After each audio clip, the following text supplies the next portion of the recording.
Al-Fatihah. A'udzu billahi minasyaitonir rajim. Bismillahirrahmanirrahim. Alhamdulillahirabbil alamin. Ar-Rahmanir Rahim. Maliki yaumiddin. Iyyaka na'budu wa iyyaka nasta'in. Ihdinas siratal mustaqim.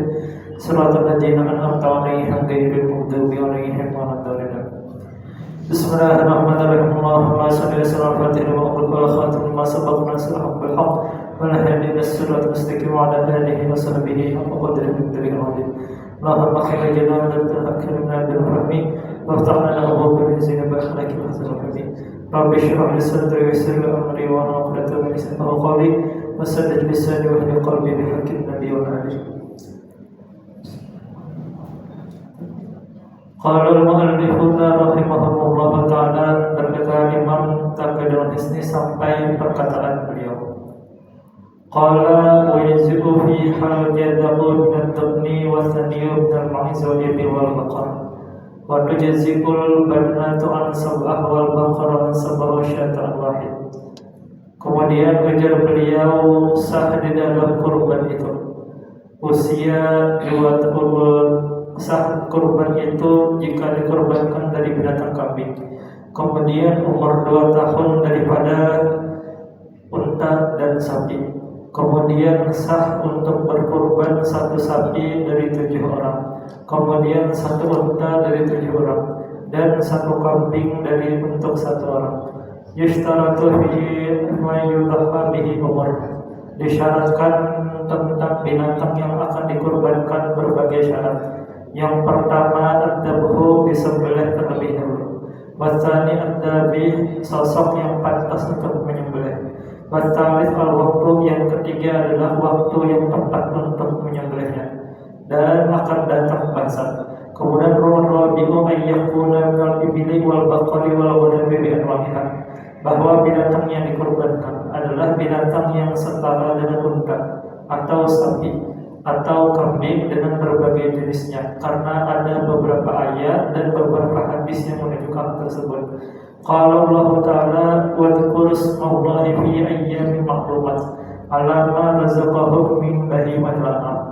Ujar Allah Subhanahu wa Ta'ala, dan mereka menyebut nama Allah Ta'ala di hari-hari yang sudah diketahui atau ditentukan atas apa yang Allah Ta'ala berikan kepada mereka daripada rezeki, daripada binatang-binatang ternak, dan karena contoh daripada baginda Nabi Sallallahu Alaihi Wasallam. Ujar beliau bahwasanya rukun di dalam berkurban itu setidaknya ada 3. Yang pertama adalah proses berkurbannya, proses menyembelihnya harus sesuai dengan ketentuan yang ditentukan oleh agama kita. Di mazhab Imam Syafi'i itu diwajibkan untuk memutus tulang, untuk memutus jalur pernafasan dan jalur makanan. Jadi hanya 2 urat saja yang diwajibkan putus di mazhab Imam Syafi'i. Tapi majelis ulama memutuskan tambahan 2 urat yang di samping kanan dan kirinya. Jadi totalnya ada 4. Nah makanya ada beberapa orang yang ada orang yang mengirim surat ke majelis ulama, termasuk majelis ulama Khatib. Kenapa disyaratkan sampai 4 urat?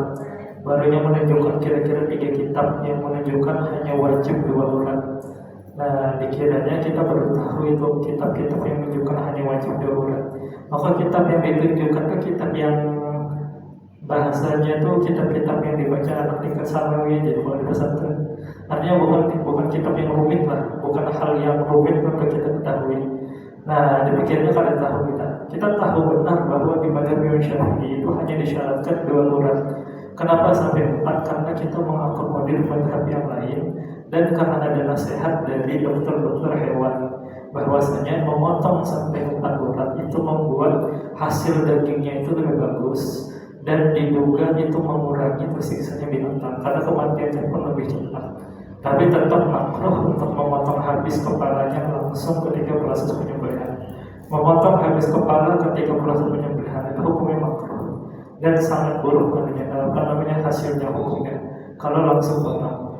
Tapi memotong kurang dari 4 urat juga kada sah kalau di sertifikasi majelis ulama. Nah, jadi harus diperhatikan. Ini bubuhan kita itu bukan karena tahu, kalau di Malaysia yang dua itu tahu. Cuma kita melibatkan madhab lain dan memperhatikan saran dari dokter hewan. Kemudian ujar beliau, pertama rukunnya adalah proses penyembelihannya. Kemudian yang kedua, orang yang menyembelihnya adalah orang yang mampu. Sekalipun sembelihan itu sah dilakukan oleh ahli kitab atau orang yang kada beragama Islam tapi masih beragama Kristen atau Yahudi. Tapi dalam hal ini tapi di dalam bab kurban itu hanya diperbolehkan untuk orang Muslim. Kurban dalam hal ini untuk berkurban hanya diperbolehkan penyembelihnya orang Muslim. Adapun untuk makanan sehari-hari ambil amannya. Tetap kita syaratkan Muslim juga, jangan dari ahli kitab. Kemudian yang ketiga adalah waktunya tepat pada waktu yang telah ditentukan. Kapan waktunya? Kira-kira ambil orang itu berkhutbah rukun-rukunnya aja. Jadi waktu sholat Idul Adha dimulai. Kemudian waktu khutbah kira-kira ambil yang inti-intinya aja, yang rukun-rukunnya aja. Nah, salam itu sudah masuk dari waktunya khutbah. Artinya kira-kira kurang dari 20 menit sejak orang memulai sholat Idul Adha. Jadi kada bisa terlalu cepat, tapi kada bisa juga kada bagus juga mundur terlalu jauh. Batas akhirnya adalah ketika masuk waktu maghrib hari yang ketiga. Nah, hari tasyrik ketiga itu batas akhirnya. Artinya yang penting dipotongnya adalah sebelum masuknya waktu maghrib hari ketiga. Kalau urusan pengulitannya dan lain segala macam itu bisa jadi tunda hari berikutnya. Tapi penyembelihannya harus maksimal hari ketiga dari hari tasyrik. Dan karena ini adalah contoh daripada baginda Nabi SAW. Kemudian kata beliau, wala yujzi'u min ghairi hadil ijma'. Kada sah selain dari tiga ini berdasarkan ijma'nya para ulama. Ini disepakati sudah bahwa level di bawah binatang ini, ukurannya di bawah ini itu kada sah. Hendak pakai cara kias atau pakai cara apa? Karena logisnya dari dalam hal ini kias bisa jadi masukan. Cuman kadang ada ulama yang melakukan kias dengan binatang-binatang ternak. Jadi hanya binatang yang ukurannya selevel yang sudah disebutkan baru boleh. Nah, wala yuzuku min ad-dhabni illal jada. Kada sah di dalam hal ini berkurban kambing kecuali sudah di dalam posisi jada. Jada itu apa? Bahasa kitanya yang umurnya 1 tahun. Atau sebagian lain mengatakan atau sudah berganti gigi. Tapi ini untuk kambing yang besar, bukan untuk kambing yang kecil. Nah, ada kambing yang besar, itu 1 tahun besar sudah ukurannya. Adapun yang kambing yang kecil-kecil itu, kambing kacang itu, maka beda lagi nanti usianya, 2 tahun. Nah, maka ujar beliau, fa'innahu bisinni awilih telakum lahu. Ada ulama yang mengatakan bahwa dalam hal ini kambing besar yang dimaksud itu bisa jadi karena ganti gigi atau karena sudah dihitung bandingnya, ya kira-kira setahun ke atas. Wa yashhadu lahu qaulul qadhi Abu Thayyib. Dalam hal ini pandangan Hakim Agung Abu Thayyib mengatakan, innal jida sukutu asnanil laban wa nabatu ghairiha.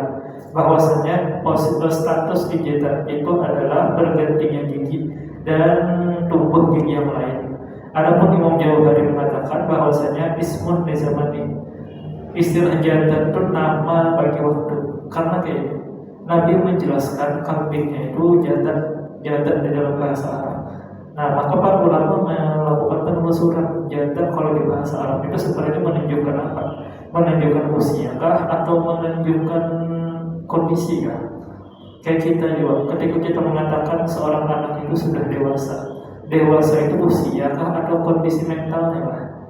Nah, kondisi psikisnya kah? Atau moralnya kah? Atau kayak apa? Maka para ulama melakukan penelusuran. Hakim Agung Abu Thayyib mengatakan bahwasanya yang dimaksud di situ giginya sudah berganti. Orang Arab ketika menyebut janda artinya giginya berganti sudah. Gigi kecilnya lepas kemudian tumbuh gigi baru. Tapi imam yang lain mengatakan yang dimaksud itu usianya. Jadi bukan urusan giginya ganti atau apa ini kata beliau, tapi usianya. Nah, maka selama usianya sudah setahun lebih, maka sudah masuk ke dalam hal ini. Kemudian Imam Ibn Rif'ah mengatakan dikutip dari sebagian orang kampung, karena bahasa Arab itu lebih asli yang ada di kampung-kampung daripada yang di kota-kota. Kalau yang di kota-kota itu sudah bercampur dengan dari suku-suku ini, dari Arab Utara bercampur dengan Romawi dan Mesir. Nah, kata beliau, orang-orang di kampung Arab itu menggunakan kata ini. An-nasuha takunu ala dhuhil qaimah fa idza namat ulima annahu ajda. Bahwasanya biasanya dalam hal ini kambing-kambing itu tidur di sisi tidur dengan posisi tertentu. Maka apabila posisinya sudah diketahui yang berganti posisi tidurnya, maka diketahui statusnya berubah daripada ajda. Tapi secara umum adalah diharuskan di dalam hal ini 1 tahun. Kemudian pendapat yang lemah mengatakan boleh 6 bulan. Pendapat yang lain mengatakan boleh 8 bulan. Nah, ini sebaiknya jangan dijadikan perpegangan. Jadi ambil aja yang usianya 1 tahun atau seminim-minimnya untuk gigi baru. Walaupun memang 6 bulan itu ada pendapat yang membolehkan, 8 bulan itu ada pendapat yang membolehkan. Nah, tapi carilah selama masih tersedia di pasaran yang usianya 1 tahun, ambil yang 1 tahun. Sekalipun selisih harganya kadang-kadang bisa begitu. Nah, bisa sampai selisih harga 10-20% dari pasar, tapi dihindari. Kalau kita panitia yang mendapat titipan dari masyarakat, itu dihindari mengambil pendapat yang lemah-lemah ini. Ada, kalau mau dicari-cari ada. Nah, cuma sebaiknya dihindari. Dan itu pun ada baiknya kalaupun kita kepepet jiwa, tanya ke ustaz di situ yang paham dan kadang memintai tarif. Masuk ke takut kambing ini memintai tarif di situ. Mencari yang aja yang memang berkhidmat untuk umat. Nah, ditanyakan kondisinya kayak ini, adanya binatang kayak ini boleh atau tidak.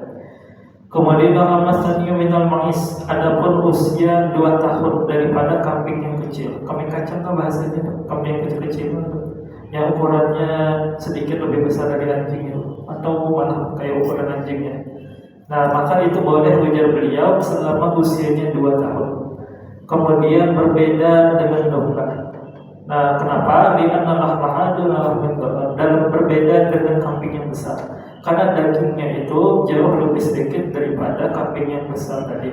Maka diganti hal tersebut dengan usia yang lebih lama. Nah, kemudian wakila yujzi'u ma lahu sanatun dakhala fitaniyah. Pendapat yang Allah mengatakan boleh usia 1 tahun masuk ke usia 2 tahun. Nah, pada dasarnya kan kambing yang kecil-kecil itu bolehnya usia 2 tahun. Habis di pasaran ini. Kalau habis di pasaran ya Pak, tanya ke ustadznya. Kalau ustadznya mempersilahkan boleh mengambil 1 tahun ke atas, ambil yang itu. Nah, tapi selama masih ada di pasaran biasanya kada diizinkan. Biasanya kada diperbolehkan, apalagi itu ternyata titipan dana dari masyarakat. Jangan yang repot tuh kayak ini. Kadang fatwa itu bisa berubah-ubah. Kondisi normalnya mungkin kenaikan harga paling 20%, 30%. Kalau berhubung sudah krisis kayak ini, perang di Timur Tengah ada selesai, harga minyak naik, lain segala macam. Lalu panitia salah hitung, dikira 3 juta cukup, sekarang ada cukup juga. Nah, itu resiko jadi panitia itu. Apalagi banyak ulama yang mengatakan pada dasarnya kurban itu lain urusan panitia masjid sebenarnya. Jadi para ulama yang mewajibkan ganti uang fasilitas masjid itu di saat yang bersamaan mengatakan kurban itu lain urusannya masjid. Jadi masjid yang mengurusi kurban menurut mereka itu mengurusi yang bukan urusannya. Karena mengurusi yang bukan urusannya, maka kalau pakai peralatan masjid bayar. Nah, jadi konsisten aja. Kalau hendak mengikuti pendapat itu konsisten aja. Tapi kalau mengikuti pendapat yang lebih ringan, mengikuti pendapat dari majelis ulama, kalau apa pakai alat masjid, kada apa pakai airnya masjid dan kada perlu diganti. Kalau kita beranggapan bahwa kurban itu adalah urusannya masjid juga, karena bagian daripada syiar agama Allah. Nah, jadi pendapatnya terserah pengurus masjid, hendak mengambil yang mana. Kemudian ujar beliau, wa amma sunniyu minal ibil. Adapun yang dimaksud dengan sani di dalam urusan unta, yaitu yang usianya 5 tahun dan masuk ke umur yang ke-6. Yang lain mengatakan masuk ke umur yang 7. Adapun sapi, maka yang usianya 2 tahun masuk ke usia 3 tahun menurut pendapat yang kuat. Yang lain mengatakan masuk ke usia 4 tahun. Jadi kalau hendak sempurna sama sekali, maka sapinya itu usianya 3 tahun ke atas sudah. Kalau hendak yang sempurna sama sekali. Karena kan kayak ini, mayoritas dari masyarakat kita itu memang mencari yang terjangkau, mencari yang apa namanya, yang paling masuk lah di kantongnya, dan biasanya itu mencari yang paling murah. Nah, yang penting semangat berkorbannya ada dulu. Tapi kan ada lagi sebagian orang yang begitu dermawan, ingin ibadah yang terbaik. Nah, kalau ingin ibadah yang terbaik, maka salah satu kriteria yang diambil adalah ambil kambing usia 3 tahun ke atas. Tapi yang dagingnya masih layak dimakan. Kalau terlalu tua kan tidak bagus juga. Nah, jadi termasuk yang paling afdal di sini adalah yang usianya sudah masuk, yang usianya sudah 3 tahun masuk ke usia yang ke-4 tahun. Kemudian benar-benar wa'lam, ketahuilah annahu la farqa fi, ketahuilah tidak ada perbedaan di dalam hal ini antara yang dikurbankan itu betina atau jantan, selama ditemukan selama usianya memenuhi syarat dalam hal ini. Kemudian beliau menanam bahwasanya jantan itu lebih utama menurut pendapat yang kuat di mazhab kita, karena dagingnya lebih enak untuk dimakan. Kemudian dinukil daripada Imam Syafi'i, beliau mengatakan bahwasanya betina itu lebih disukai daripada yang jantan. Hanya saja ujar beliau, menurut pendapatku ini beliau bicara ketika sebagai dam daripada berburu di tanah haram, karena harganya lebih mahal. Nah, sehingga dibelikan dalam hal ini sebagai makanan, ujar beliau. Jadi kayak ini, kadang-kadang pendapat ulama bukan pada babnya itu bisa kita jadikan acuan, tapi kadang selalu Imam Syafi'i mengatakan bahwasanya binatang-binatang betina itu lebih utama digunakan sebagai pembayaran dam, untuk pembayaran dam orang yang berburu di tanah haram. Ujar beliau, iya kalau dihukum di pembayaran dam iya, tapi adapun kalau di urusan kurban, maka yang jantan itu lebih diutamakan kata beliau, walaupun mungkin yang betina harganya lebih mahal. Nah, kenapa? Karena tujuan utama daripada kurban itu adalah memberi makan kaum muslimin. Memberi makan kaum muslimin itu yang terbaik. Yang terbaik dalam hal ini kata beliau, lebih enak daging yang jantan daripada betina, walaupun dua-duanya sama-sama sah.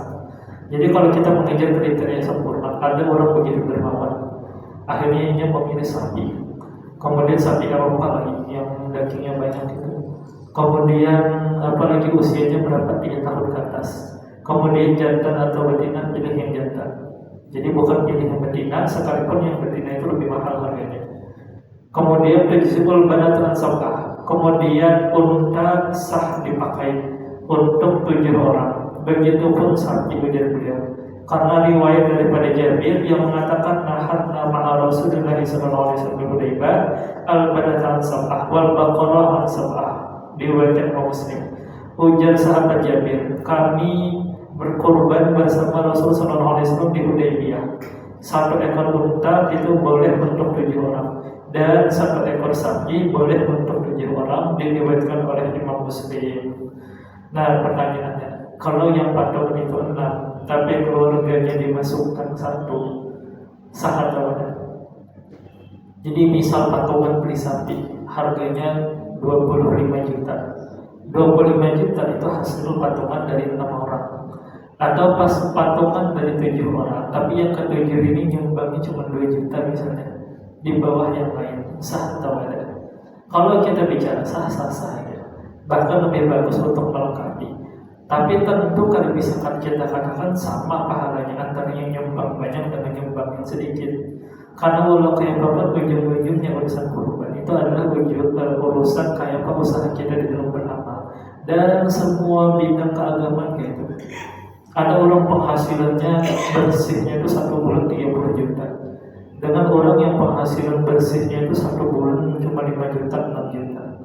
Yang penghasilan 5 juta, 6 juta ini bisa nabung 2 tahun dulu baru bisa korbannya. Tentu pahalanya kadang bisa disamakan, tingkat kesulitannya lebih tinggi. Jadi kalau mesti yang bisa berkorban sampai 10 sapi katanya, nah langsung 10 kendaraannya di Siratul Mustaqim, itu baginya amanah ringan itu. Korban itu justru menjadi kewajiban bagi orang macam itu, baginya ringan. Nah, jadi bagi yang belum sanggup berkorban, ketahuilah bahwa Allah Ta'ala menuntut kita memaksimalkan untuk apa yang modal yang kita punya. memaksimalkan modal yang kita punya. Kalau kita punyanya hanya waktu, maka pakailah untuk berzikir, untuk baca Quran, untuk ibadah yang lain. Tapi kalau kita punya waktu dan uang, pakai dua-duanya itu. Uangnya dipakai, waktunya dipakai juga. Kalau yang kita punya hanya uang, waktu, dan maka maksimalkan di dalam urusan sedekahnya, dalam urusan ibadah-ibadah yang itu mengandalkan uang. Jadi maksimalkan aja apa yang kita miliki. Nah, dalam hal ini kalau nama yang terdaftar itu benar, misalnya ambil aja satu. Tentu tetap dapat pahala juga. Minimal itu pahala peduli terhadap syiar kurban ini tadi. Tapi kalau kita katakan apakah pahalanya sama dengan yang nyumbang, sesama yang nyumbang itu ada sama itu pahalanya. Tergantung tingkat kesulitan dan tingkat keikhlasan masing-masing. Karena pada semua orang itu sama ringan atau sama beratnya di dalam kurban. Nah, cuma intinya ujar beliau boleh untuk 7 orang. Nah, kemudian dari sini aspek tawakufi atau aspek patuh dengan ketentuan Allah Ta'ala itu muncul. Harga unta itu berkali-kali lipat harga sapi. Tapi walau kayak apapun Nabi menentukan unta hanya boleh untuk 7 orang, dan itu kan kalau ditawar-tawar. Jadi walaupun harganya sampai 10 kali lipat harga sapi itu, tetap unta itu cuma untuk 7 orang. Jadi kalau hendak banyak-banyakkan jumlah yang dikorbankan, kalau hendak banyak-banyakkan sapinya diperbanyak, nah tetap aja nilainya hanya boleh sama-sama untuk 7 orang. Walaupun kadang-kadang ada orang itu yang ingin mengejar segala aspek kesunahan. Ini kambing sudah sering, domba sudah sering, sapi sudah sering juga. Nah, unta yang belum pernah, karena unta sudah didapat di Indonesia misalnya. Nah, walaupun nilainya hanya 1 unta, dan kalau dibagi-bagikan dagingnya juga ada sebanyak dan selaku sapi, ya tapi nilai yang mengejar kesunahan itu dapat. Cuma di dalam urusan bersedekah itu perhatikan juga, sekali kita mengejar sunnah, sisanya kita mengejar masalah. Apa yang paling disukai masyarakat di situ? Makanya kalau ada pertanyaan, mana yang lebih utama, 7 ekor kambing atau 1 ekor sapi? Kalau bicara kesunahan, 7 ekor domba bahkan atau 7 ekor kambing itu lebih utama daripada 1 ekor sapi. Kalau kita hanya bicara soal kesunahan, tapi kita perhatikan juga seluruh masyarakat di sana. Nah, masyarakat itu kan banyak yang tidak bisa makan kambing, termasuk pun tidak bisa makan kambing sebenarnya. Nah, biasanya tidak bisa. Maka masyarakat itu lebih selera dengan sapi daripada dengan kambing. Kadang tahu kalau urusan kalkulasi hasil dari dagingnya. Nah, maka kita perhatikan juga aspek itu. Diutamakan dalam hal ini sapi di daerah kita. Kira kalau di daerah kita berkurban sapi itu lebih utama. Jadi patungan dengan orang-orang itu lebih utama. Cuman kalau kita mampu melakukan berulang, nah diselang-selingnya aja. Kambing sekali misalnya karena kita mengejar kesunahannya, sisanya sapi karena kita mengejar maslahat di dalam ini. Kemudian ujar beliau, waqalat Abu Ishaq, Rajul badanah an ashrah. Ini jangan dijadikan pegangan. Tapi misal ada yang menyampaikan ceramah bahwa unta itu boleh untuk 10 orang. Memang ada yang mengatakan, di antaranya Imam Abu Ishaq al-Isfirayini. Tapi jangan dijadikan pegangan. Nah, dan di kitab Sahih Bukhari ada yang bisa dijadikan dalil untuk hal ini. Kemudian diriwayatkan juga oleh Imam Tirmidzi dan berbagai imam yang lainnya. Kemudian rajul syatu an wahidin. Kemudian kambing hanya sah untuk 1 orang. Wa qadar ahli baitin kama marrat, begitu juga untuk penduduk di rumah itu. Ini pendapat ada ustaz di Jakarta dulu yang memicu kontroversi. Karena katanya 1 kurban itu bisa untuk 1 rumah. Termasuk 1 kambing bisa untuk 1 rumah. Maksudnya kayak ini. Orang itu selama tinggal 1 rumah, maka yang wajib itu hanya 1 orang. Jadi ini keluarga mampu. Kartu keluarganya itu ada 5, tapi tinggal di 1 rumah. Walaupun rumahnya kayak istana, intinya 1 rumah aja itu. Secara hukum kan wajib nih 1 rumah ini untuk berkurban. Apakah 5 keluarga berbeda tadi berkurban dengan kurban yang berbeda-beda juga ada? Cukup 1 aja yang melaksanakan, maka yang lain kada lagi menjadi wajib. Nah, kewajibannya hanya di 1 rumah itu tadi. Tapi kalau bicara kesunahan, ya semuanya sunnah untuk berkurban. Nah, jadi terhindar dari dosa semuanya. Tapi bukan berarti 1 kambing atau 1 sapi itu bisa untuk sampai 8 orang, 10 orang ada. Namanya kambingnya hanya untuk 1 orang. Cuman kewajiban orang di rumah itu yang lain gugur. Walaupun rumahnya kayak istana, 1 hektar rumahnya, yang tinggal di situ sampai sampai 10 keluarga misalnya. Nah, tetap yang diwajibkan hanya 1 orang. Kemudian qala wa arba'una tajzi fi dhahaya. Ada 4 jenis binatang yang kada sah untuk dikorbankan di dalam hal ini. Kenapa? Karena sabda dari baginda Nabi SAW, beliau mengatakan, arba'una tajzi'u fil adhahi al-awraq al-bayyin umruha wal maridatu al-bayyin maraduha wal arjahu al-bayyin darwaha wal majfa'u allati la tanqi. Ujar Nabi SAW, 4 jenis binatang yang kada sah untuk dipakai berkorban. Yang pertama, yang matanya buta dan kelihatan jelas butanya. Kemudian yang sakit kelihatan sekali sakitnya. Kemudian yang kakinya lemah, lumpuh, yang kelihatan sekali lumpuhnya. Kemudian binatang yang kelihatan sekali kekurangan lainnya. Ujar beliau, diriwayatkan oleh Imam Tirmidzi. Kemudian wa minha al-arja. Yang pembahasan pertama yang disebut oleh Nabi SAW, yaitu arja atau binatang-binatang yang dalam hal ini hilang pandangannya. Jadi Nabi itu menyebut 4 unsur. Para ulama berusaha memahami 4 unsur tadi itu, kemudian memahami dampak dari 4 unsur tadi, kemudian mengkiaskan ke hal yang lain. Yang pertama, binatang itu buta.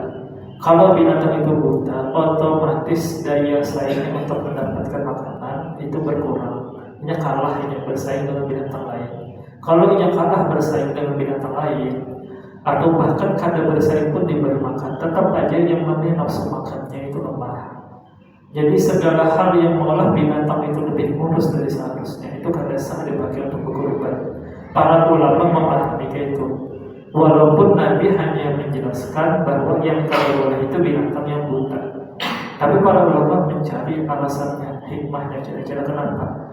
Nah, maka menjadi para ulama alasannya, binatang ini kalau buta, maka ini nafsu makannya akan berkurang. Apalagi kalau ini dilepas begitu aja di padang rumput.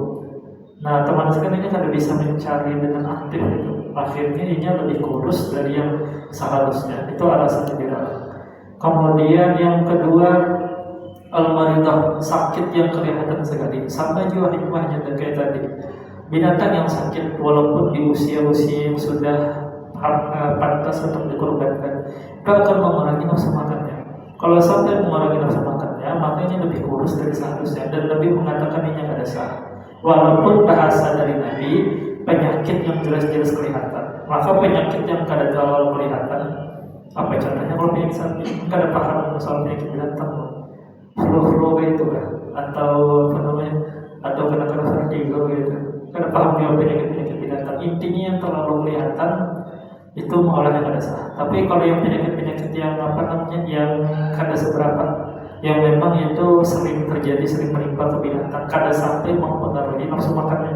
Nah, maka itu boleh-boleh aja kata beliau. Tapi tadi, setiap ada keraguan tanyakan ke ustaz setempat. Jadi jangan beristihad seorang, tanyakan ke ustaz yang ada.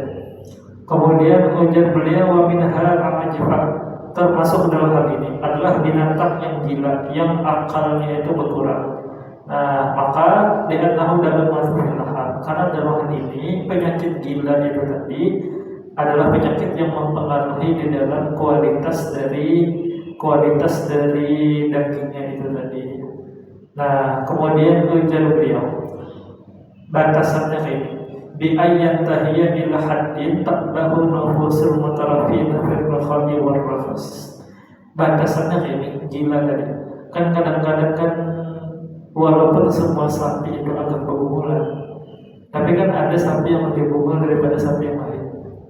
Nah, kalau kelihatan ada sapi yang lebih bungul daripada sapi yang lain, maka itu kada sah hukumnya. Nah, kayak apa sapi yang lebih bungul dari sapi yang lain? Tanyakan orang yang ahli di dalam urusan sapi. Jadi intinya itu mengolah kualitas dagingnya itu jadi buruk. Kalau ini kelewatan bungulnya untuk ukuran sapi. Apa batasnya? Ujar beliau, sekiranya orang-orang yang selera tinggi kada mau makan daging dari sapi itu, maka kada boleh hukumnya. Tapi imam yang lain mengatakan batasannya jangan ambil selera orang yang tinggi, batasannya ambil selera umum.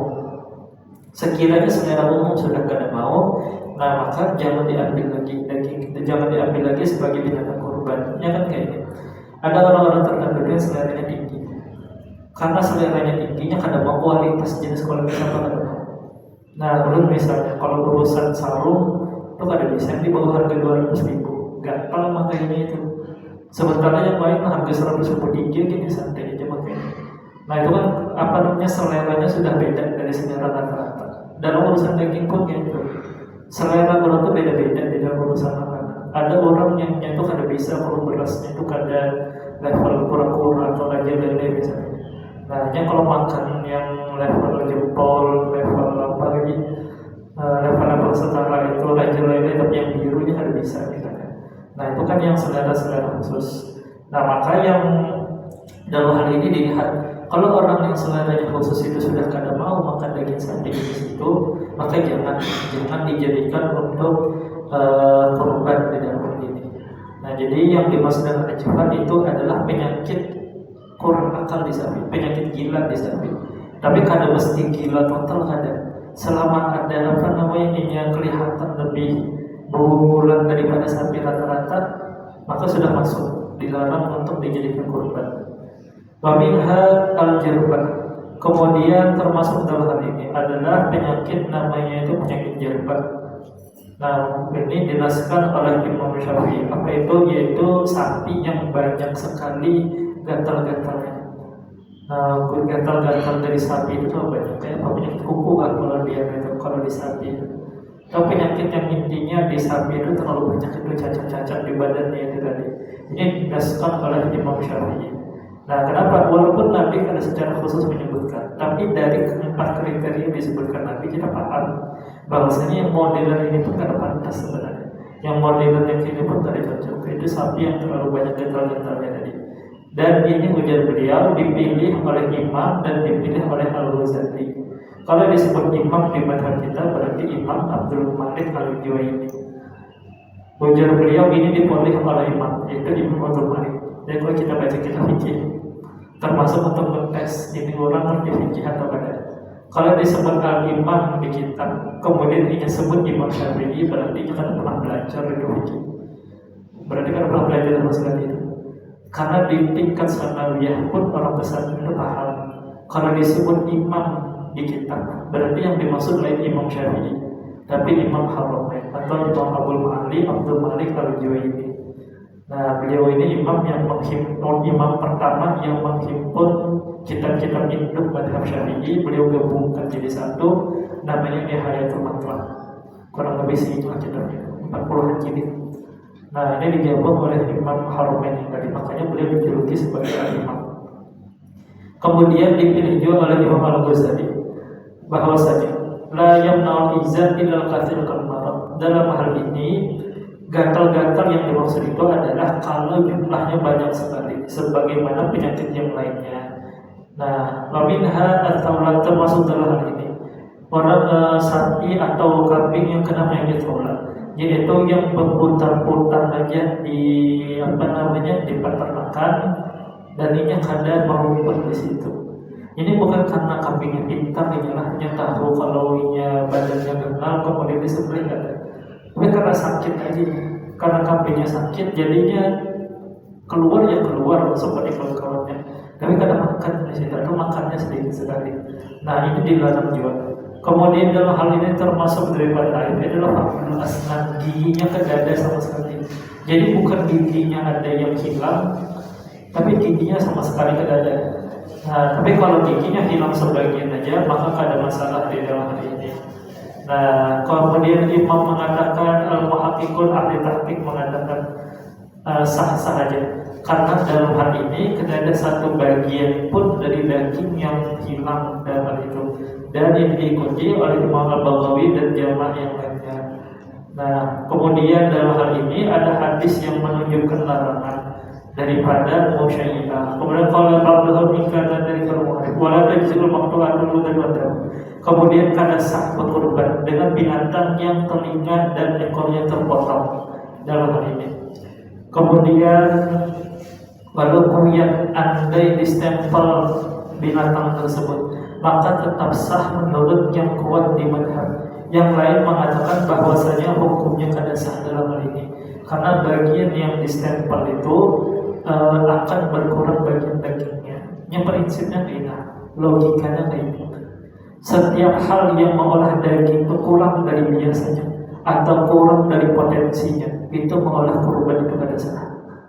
Jadi kurang dari biasanya atau kurang dari potensinya. Kurang dari potensinya artinya kayak ini. Karena penyakit tertentu jadinya pada selera makan. Yang harusnya ia sanggup mencapai berat, misalnya sapinya, mungkin ada tahu, jujur aja ada tahu sapi itu berapa kilo. Tapi anggaplah 30 kilo misalnya. Misal sapi itu harusnya mampu 30 kilo, tapi tercapai 25 kilo aja. Gara-garanya kada selera makan karena sakit misalnya. Maka itu kada sah untuk tetapi berkurban. Jadi bukan kada boleh kurban dengan sapi kurus kada. Tapi yang mengolah minyak kurus itu apa?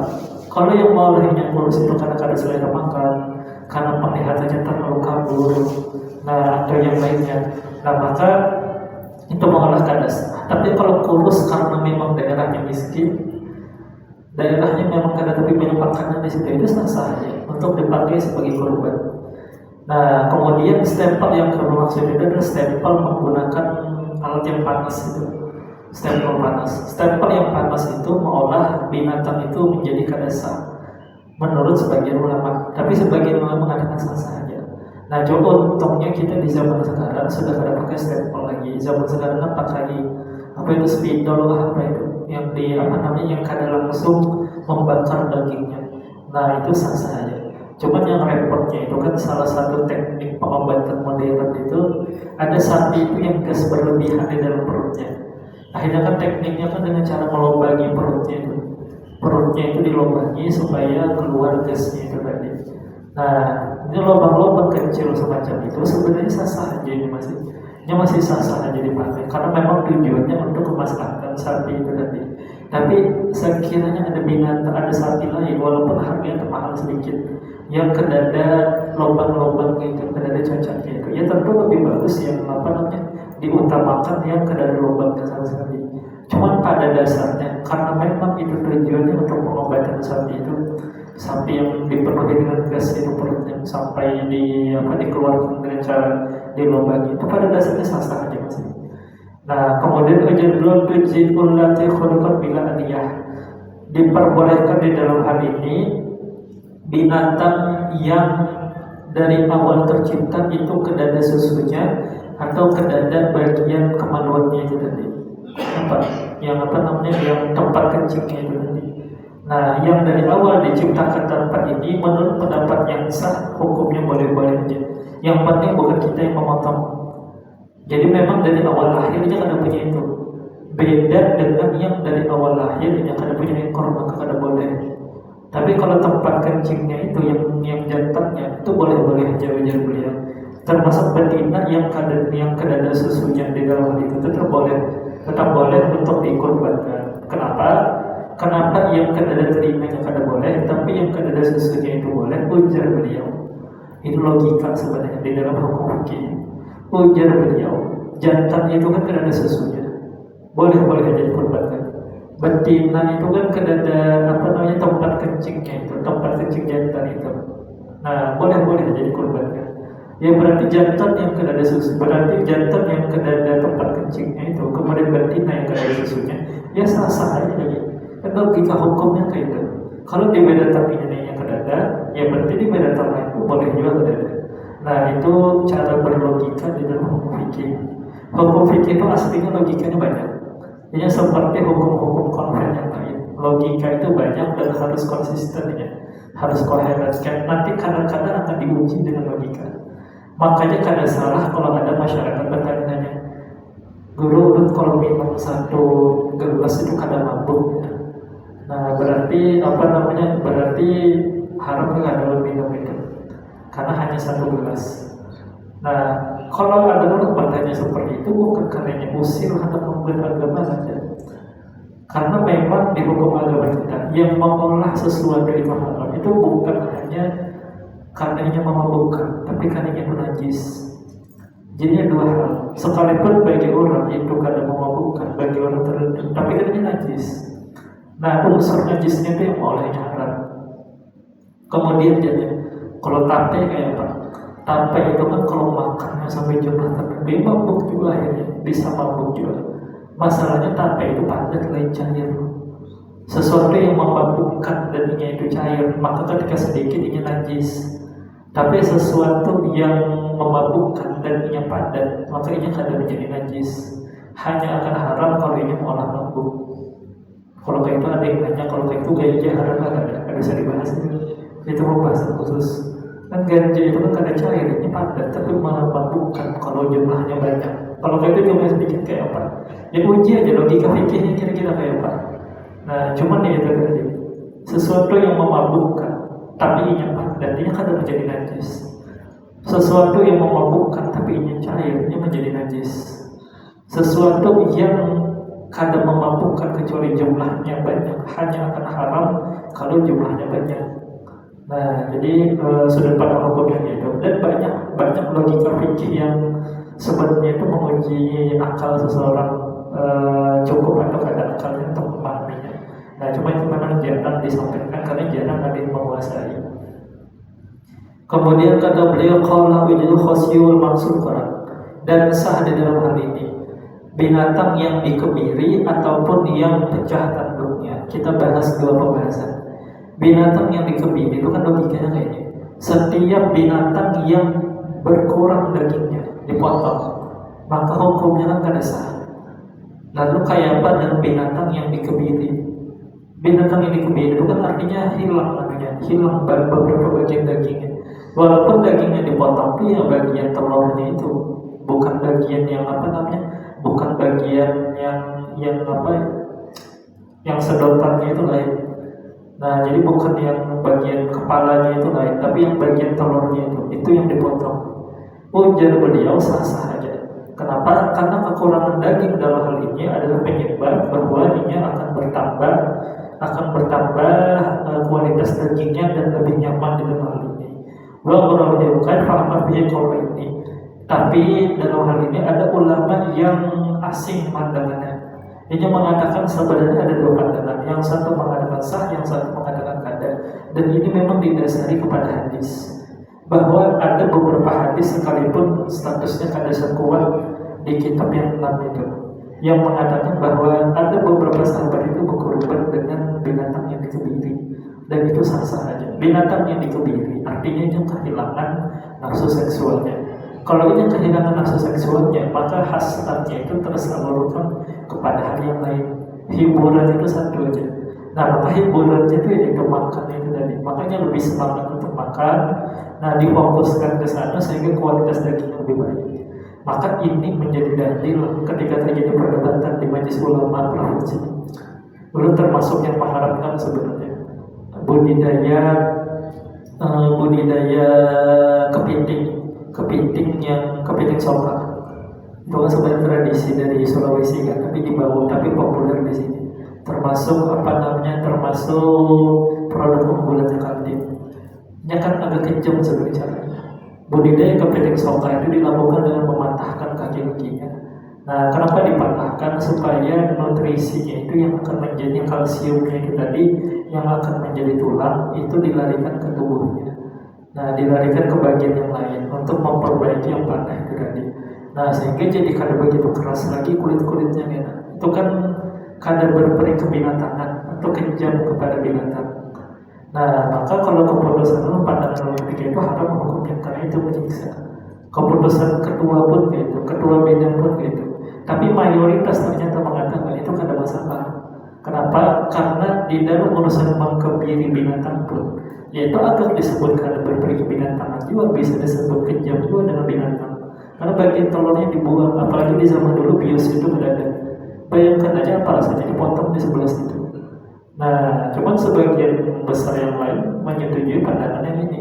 Kalau memotong bagian telur itu jadi diperbolehkan, maka cara-cara yang lain pun sama, seharusnya boleh-boleh aja. Walaupun para ilmuwan didorong untuk mencari cara mounting lain yang lebih lembut lah kepada binatang. Waktu itu terbelah pandangannya. Cuman karena kita hati-hati juga kalau diprotes dinas kewisataan ya sudah, yang dirilis itu boleh. Nah ini boleh aja hukumnya melakukan proses mounting produksi kepiting soka itu diperbolehkan. Dalilnya ini tadi kebolehan mengkebiri binatang. Kemudian ujar beliau sah dalam hal ini binatang yang salah satu tanduknya itu ada retakan. Nah karena sebab kelakuannya selama hidupnya, jadi saking nakalnya sampai retak itu. Kemudian sawabun salada menumyasil, baik darahnya sampai mengalir ataupun gada. Wa tajzi'ul lati tashrabu labanaha wa tajzi'ul lati tashrabu labanaha. Dan sah di dalam hal ini berkorban dengan binatang yang masih diminum susunya. Kemudian apakah sah berkorban dengan binatang yang hamil? Para ulama beda pandangan di sini. Ini panjang beliau menjabarkan sekian lama, tapi intinya begini. Ada ulama yang mengatakan kada sah berkorban dengan binatang yang hamil. Kenapa kada sah? Karena daging intinya berkurang. Karena sebab binatang itu hamil, daging intinya berkurang, nutrisi untuk dirinya sendiri berkurang. Karena harus dibagi dengan anaknya. Yang seharusnya berat badan intinya itu misal harusnya bisa 30 kilo, itu bisa tinggal 25 kilo aja lagi. Gara-gara ada binatang itu tadi, ada yang dikandungnya, anak yang dikandungnya. Tapi ulama yang lain mengatakan sah-sah aja. Karena ditambal kekurangan tadi ditambal dengan binatang yang ada di dalam. Yang penting ketika dipotong dilihat anaknya itu meninggal dengan potongan itu lah beda. Kalau anaknya kada meninggal dengan potongan itu, maka saudara dipotong dengan anaknya juga. Kalau anaknya kada meninggal karena induknya dipotong, harusnya anaknya langsung meninggal. Tapi kalau anaknya masih ada kelihatan hidup yang bakal dibiarkan bisa lawas, itu bisa berapa menit, maka potong juga anaknya. Dalam hal ini, ya hati-hatinya di situ. Tapi tetap makruh hukumnya. Nah, jadi agama kita dari bahar itu sudah pelajari untuk menghindari memotong binatang yang produktif, binatang yang hamil atau binatang yang menghasilkan susu. Bahkan Nabi SAW ketika kelaparan dan dijamu oleh salah seorang sahabat, itu beliau melihat ada beberapa kambing di situ, cuman kecil-kecil, kurus-kurus, kayak ada dagingnya. Ada satu yang agak ada dagingnya, tapi Nabi tahu itu menghasilkan susu. Maka ujian Nabi hati-hati itu jangan sampai dipotong yang menghasilkan susu ujian Nabi. Padahal posisinya Nabi kelaparan itu. Baginda Nabi SAW kelaparan, dua sahabatnya pun kelaparan juga, sama-sama mencari makan di malam hari. Sahabat Abu Bakar dan sahabat Umar. Nabi tahu bahwasanya umatnya yang satu itu akan berkorban yang terbaik untuk Nabi SAW. Dan kadang-kadang masyarakat pun kayak itu, melihat gurunya ada keperluan, maka akan berusaha memberikan yang terbaik. Nah, maka guru yang mengikuti sunnah Nabi SAW, Nabi memperingatkan jangan potong yang menghasilkan susu itu tadi. Nah, kenapa? Karena akan berdampak panjang ke depannya kalau sampai yang menghasilkan susu itu dipotong. Maka Nabi menyuruh kalaupun anak memotong juga, kan apa kambing yang kurus-kurus yang kadang lebih berdarjat itu wajib dipotong. Itu juga kita ketika menjadi tokoh masyarakat, ada orang meluangkan waktu untuk ketemu dengan kita, jadi tanya, nah apakah kada begawi? Maka izin, memang dibolehkan izinnya. Ini kadang malah gurunya menyuruh izin demi untuk membantu acara di hari tertentu misalnya. Itu kada pengertian, kada meniru sunnah bagi Nabi SAW. Nabi tahu bahwasanya umatnya akan memberikan yang terbaik, maka Nabi mengerem duluan, ditahan duluan oleh Nabi bahwa itu kambing produktif, kada seharusnya dipotong, itu masih menghasilkan susu. Nah, dikiaskan aja lagi ke pembahasan ini. Ada ini dilajari ya, berkorban yang terbaik. Malah di Tenggarong itu malah yang kasus yang baru kami urus itu lebih parah lagi malah. Saking dituntut harus patuh dengan guru itu sampai melayani guru sampai keluar sampai muncrat yang diwajibkan oleh guru. Hebatnya banyak aja masyarakat yang percaya itu. Jadi kasus di Pati itu kan hanya terjadi di Pati, di Tenggarong ada juga begitu, di Balikpapan ada juga, di Bontang ada juga. Cuma karena disebut aja, karena kita sebut namanya simpan, tapi berhati-hati. Itu memang memang kejadian kayak itu banyak. Dimulai dari mana? Dimulai dari disuruh patuh dengan guru itu tadi. Nah, karena kritis, padahal kelihatan aja kelakuan aneh-anehnya itu. Nomor satu yang pasti kelihatan pasti mata berita, pasti berkeliling dari rumah haji kayak ke haji yang lain. Nah, kalau sudah kayak itu kelakuannya, tinggal tunggu aja lagi kasus berikutnya. Nah, tidak ada satupun tokoh agama yang berkeliling dari satu rumah haji ke rumah lain itu tidak ada. Walaupun lagi bodoh datang tengah jalan, paling jauh itu berdonasi. Kita hendak bicaraannya, yang hendak membantu silahkan ke sini. Paling jauh itu bukan mendatangi satu-satu gitu. Nah, ini bupati beberapa kali jadi korbannya. Nah, kembali ke pembahasan. Kalau yang bagi ofisi orang yang kalau nikah adalah hamil saminatan, menurut pandanganku, hendaknya dirinci dalam hal ini. Kalau binatangnya itu banyak dagingnya, maka sah secara mutlak. Nah, adapun kalau dagingnya berkurang, kata beliau, maka mengikuti hadis yang melarang di dalam hal ini. Wa badhi Allahu ta'ala a'lam bis-shawab. Silakan bertanya.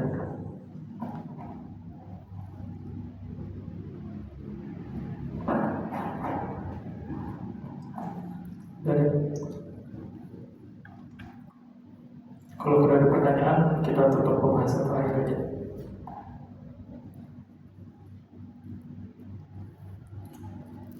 Ujar beliau, kesunahan di dalam berkurban itu 5 perkara. Yang pertama baca bismillah, kemudian bersalawat kepada Rasulullah, kemudian menghadap kiblat, kemudian bertakbir dan berdoa agar diterima. Nah, yang hendak kita sorot ini kesunahan bagi yang berkurban. Sunnah berkurban itu menyaksikan yang dikurbankan itu. Kemudian ketika menyaksikan, kita menghayati, musyahadah kalau dibahas guru-guru di sini, bahwa Allah Ta'ala tauhidkan sifat kebinatangan kita di binatang tersebut. Karena kan di batin kita itu ada 4 unsur malaikat, unsur binatang jinnah, unsur binatang buas, dan unsur syaitan. Maka kita tauhidkan sifat kebinatangan kita disimbolkan di binatang itu baru dipotong. Jadi disaksikan. Itu baginda Nabi SAW memerintahkan ke Sayyidah Fatimah, Qumi ula udhiyatiki, ujar Nabi, berdirilah menghadap ke kurbanmu itu tadi, karena engkau akan mendapatkan pahala pada setiap rilisan dan darahnya. Komentar para ulama bahwasanya kita pandang sifat kebinatangan kita nampak di binatang yang dikurbankan, kemudian disembelih bersamaan dengan proses kurban itu tadi. Nah, ini jarang disampaikan di orang-orang. Jadi disaksikan itu, jangan tahu absen aja, benar-benar dilihat, dan kalau memang tahan melihat prosesnya dilihat. Tapi kalau yang modern kayak ulun, kada berani melihat penyembelihan, ya sekadangnya lihat bagian yang lain lah. Intinya tetap berdiri di situ, disaksikan bahwasanya sifat kebinatangan kita disembelih kayak itu tadi. Nah, itu akan memberikan manfaat kepada roh kita, lebih menjernihkan kepada roh kita. Nah, kemudian memang banyak ulama yang membolehkan memanfaatkan kulit dari binatang-binatang itu tadi. Bahkan sebagian mengatakan boleh untuk dijual. Tapi tanyakan ke guru-guru yang ada status penjualan dan yang lainnya. Sebisa mungkin itu dimanfaatkan. Nanti guru-gurunya akan melakukan kalkulasi. Ini karena mungkin ada yang bisa memanfaatkan di sini, sehingga akan lebih bermanfaat untuk dijual. Uangnya kemana, nanti guru-gurunya akan memutuskan. Nah, jadi kalau dicari-cari ada memang pendapat yang membolehkan menjual itu ada. Pendapat Imam Abu Hanifah. Tapi penerapannya itu kada sesederhana yang dipikirkan masyarakat. Akan lebih sederhana kalau ditanyakan ke tokoh-tokoh agama yang ada di situ. Boleh dijual kemana, duitnya akan dipakai apa? Nah, wallahu ta'ala a'lam bis-shawab. Mudah-mudahan Allah berbahagia kita Allah terbaik ini. Kita orang kita jadi bisa dapat khatimah. Rabbana fa'ala bima lamtana bi'al mu'min wa sallallahu alaihi wa sallam. Walhamdulillahirabbil alamin. Taqabbalallahu